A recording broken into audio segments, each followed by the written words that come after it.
Welcome back. It is the Penalty Kick Podcast. I'm the host, Mike Gio, and we need to go into the second public preseason game for San Diego FC. It looked a whole lot better than the first. I will say that, but again, soccer is a cruel sport, and we lost 3-0 to the Portland Timbers. Again, we looked a heck of a whole lot better because we did have control of the game. We did create attacking chances. We hit the post. There was a lot going on that looked good for San Diego FC. And if you watched my last video, I did not think we looked good at all. We did have a better second half last game, but we kind of looked atrocious, even though we were ahead in that game. We were up 1-0 at one point, but it did not look good. This game, we were settled in a little bit more. The movement, the play looked a lot better, but the defense seems to be a little bit of the issue. As a game recap, Portland Timbers scored in the 14th minute, 81st minute, and 84th minute. In the 14th minute, they worked really, really great play down the middle. And it was a little bit on the right side of the field.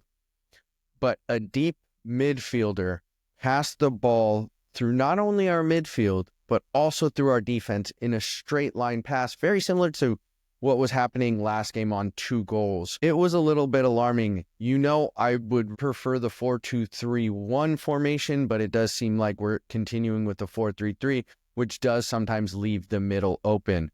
So that ball cutting 2 lines of our team, our midfield and our defense, a Portland Timber player picks it up top right of the box, a little bit inside the box, but that player took one touch, settled the ball down, and then just rifled it into the top left corner of the goal.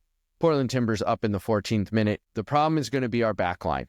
Our back line not only was in shambles a couple times, not only doesn't track runners from the backside, but in the final 2 goals, they looked really, really slow compared to the attackers, who really just, had really good runs from the back through the defensive line. Even though we did look like a lot better team, might have deserved a tie in this game, we still lost 3-0. The one thing that I always think you can do well and do well early is defense. With defense, it's about positioning, it's about being in the right place, the right timing, and everyone just doing their job. Also, these players have played for a long time, so, defensive positions are decently standard, but our first half in totality looked controlled. There are a couple things that were worrisome, even though we did have decent attacking play in the first half. We actually didn't have any shots on goal until the 54th minute. We should have been a little bit better. We should have a little more build-up play with who we had on, and I think our wingers actually had really, really good games. Center forward, we started the 16-year-old Saidi, and he did not look like he was involved in the game as much. He did have one hold-up play, which I thought was really, really nice, especially it was just a high IQ play. You were helping out your midfielders and also then facilitated the ball to the wing. So I thought that was really good. But other than that, there was nothing else I can really gather from his performance, because it's like he wasn't out there. And we actually had problems with Ingvardsson up front last game, and it looked like he didn't get involved. So I don't know what's happening with our center forward position. That could potentially be another worrisome area. I think our wingers looked really good. Chucky Lozano didn't start, but we had Mighton on one side, and I praised Mighton last game, and I'm going to praise Mighton this game. Every time he gets the ball, he looks dangerous. Every time he gets the ball, he's going to turn and look at the defender and then run at the defender, which creates a heck of a whole lot of problems for the defense. So I love the way he plays. He's very tidy on the ball. He keeps the ball close to his feet. He can turn, he can touch with both feet and go around players. He looks faster than other players. And then we also had Ima Boateng, and he looked really, really good today as well. I wouldn't say he looked great last game, but that could be just first game. I don't want to say jitters, but getting used to a new team, getting used to new players. No one really looked good in the first game, so hey, maybe we chalk that one off. But Ima looked really, really dangerous. He looked really good going up the wings, really good going forward. I think had really one of the best chances of the game to score the goal, which did come in the second half, but he also played a great first half. But if I was to define the first half of like what was going on, even though we gave up the goal, we looked a little bit more disciplined. We looked cohesive, not only on the offensive end, even though we didn't get maybe shots. We had better build-up play. We looked cohesive from the back to the midfield to the front. There was discernible play moving forward, which we were lacking that cohesion. We were lacking that calmness, that coolness to move the ball to where it needs to go to then move forward. One big reason I think that is because they started Luca de la Torre, and I told you this human being is going to be the man in the midfield. This guy is going to ball out. He's got talent in spades. They should have started him last game. They didn't. They brought him in the second half. He looked in the second half, but he looked even better this game. He controlled the entire midfield for us. He was everything good that happened in the midfield, which maybe then I'm not saying too much about the other midfielders. But that's also how good he is, that he can make other players almost not look up to that level. So Luca de la Torre, the offense needs to run through him. The midfield needs to run through him. We need to find more creative ways to get him the ball, better angles to get him the ball, better triangles to get him the ball. Because when the ball is at his feet, it's tidy, it's clean. You know he's going to make the right decision. He's going to facilitate the ball to the right person. It was the man of the match for me. Love having you back in San Diego. Love having you on this team. But we also had really good effort without being reckless. Last game, we were diving into tackles and completely missing. We were just sliding by NYCFC players. This game, we looked more controlled, but with really, really good effort. And I think that's what you need. And that's why we played the game kind of at our pace, the effort at our pace. And I always say, if you control the pace of the game, you're going to have a chance to win. I would say we did have a chance to at least tie this game, and maybe should have ended in a tie.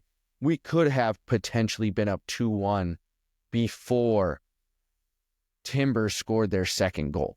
We were dominating the entire second half. I will say we started Cisniega, the goalkeeper from Mexico, in this game, and he looked so much better than CJ Dos Santos with the ball at his feet. He looks comfortable. He looks controlled.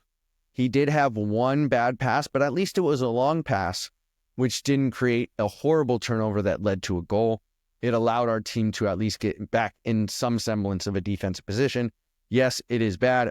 You can't be perfect on every pass, but do you do most passes well? Do you make decent decisions? And I will say he made decent decisions today with his feet. Could he have stopped some of the goals? I kind of don't think so. So I cannot judge the goalkeeping ability, because the first shot was a rifle past him. He stood no chance. Didn't even dive. That's how hard the ball was struck, and it was in the left corner. He couldn't even dive. The second goal, which came after our midfielder kind of whiffed, and so the attacking player went right around us, drove up the field. We're now out of position. Another player ran in on the back of our defense and burned our right back and our center back. And then not only did he burn us, another runner down the middle burned us, and it was an easy tap-in. So I don't think Cisniega could have stopped that. And the other one was a player, literally very direct play, just ran straight down the middle of our defense. A player passes it from the halfway line around the defense. The player is now running onto the ball. Cisniega comes out of his goal, but by that time, it's really a one-on-one with the keeper, and a good soccer player is going to put that away most times. So it's tough to really review Cisniega on his goalkeeping abilities, but on his skills with the ball at his feet, he looked good. He looked controlled. He looked calm, and that's what you want, especially if you are going to play that risky game of your goalkeeper making passes out of the back because you want to invite pressure. So I will say that is a bright spot. In the second half, we had a really great chance with Ima. Ima received the ball, I'd say probably 5-ish yards, maybe less, from the top of the 18-yard box on the right side. But he turns and starts running at defenders, and then does a little quick touch with the ball between his feet. And then he just glides past two defenders, which is really, really hard to do, and is actually one-on-one with the keeper from the right side angle, and then he opens up his body, opens up his hips to curl one into the left bottom corner, but he misses by about maybe a couple feet. And so it was just a beautiful play, beautiful build-up play, because the pass into Ima was great. What Ima did was special, not great. It was special, but it just lacked the finish. So that was a little harsh. And then right after that, Chucky gets subbed in around the 60th minute, and he almost has a goal 1 minute into coming on. And in the 71st minute, Chucky hits the post. We could have tied the game. It would have been 1-1 at that moment. What happened? It was a turnover in midfield by the Timbers. We send one over the top, and it's literally a one-on-one Chucky versus the defender. And so he's running up the left, and he takes a couple tidy touches and does this little feint where you just kind of flick your foot out like you're almost about to touch the soccer ball. Chucky then cuts inside on top of the 18-yard box, takes one more touch to get a closer, more open angle to the goal, and then he shoots it, and it hits the bottom left upright. And so it hit that left post, and you thought Chucky was going to score. You were ready to get up out of your seat, because Chucky's that good that when he gets in that position, he's usually going to put the ball in the back of the net, and he almost did this time. So it could have been 1-1, and who knows if the Ima shot goes in, if the Chucky shot goes in. We're up 2-1 at this point, and we looked the better team. But again, that is the cruel part about this sport. Sometimes it doesn't matter how good you look. It's did you produce? But I am happy with the way we played, because last game we laid an egg. It just did not look good. So super positive performance, and that's kind of more of what I'm taking from this game, especially because it's preseason.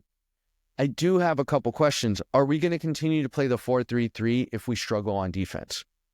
Are we ever going to go to a 4-2-3-1 to help our defense look better, to help our middle look better? Because our middle center backs, they've proven to get beat. Our wing backs haven't looked great on defense quite yet. Can we sustain the 4-3-3? Can we learn to be better and more cohesive on the defensive end? Another thing I want to know is, who is our enforcer on the team? Who is going to be our player who's going to get a little bit chippy? You always need someone who's going to do the dirty work. I haven't found that player yet. I'm also really searching for a couple offensive players. We have only scored 1 goal over 2 games, even though we did look better this game on offense. I'm still waiting to see how Sverkov, Ingvarsson, and Dreyer, how they do, because I haven't seen much of them. And I don't mean they haven't been on the pitch. I mean, when they are on the pitch, you don't per se notice their game. You don't per se see them putting shots on target, making, great incisive passes. And I think those 3 need to come to the party, because you can't just rely on Chucky. Maybe that means Ima comes in. Maybe that means Maiten comes in for a Dreyer, or maybe even for an Ingvarsson, and we play a false 9. Because if they're not going to be showing up on the field creating chances, why are they playing forward? Do hope to see everyone step up. Do hope to see continued improvement. I will say, after my last video, it wasn't positive. It is positive. So we can't wait to see what happens. The next preseason game is only in a couple days. So we'll be back shortly to give you all the game recaps, all the in-game analysis. Everything you need for your San Diego soccer content happens right here at the Penalty Kick Podcast. So hit that subscribe button, hit that like button, support the channel so we can continue to support our teams in San Diego. I'm Mike Gio from the Penalty Kick Podcast, and we'll see you next.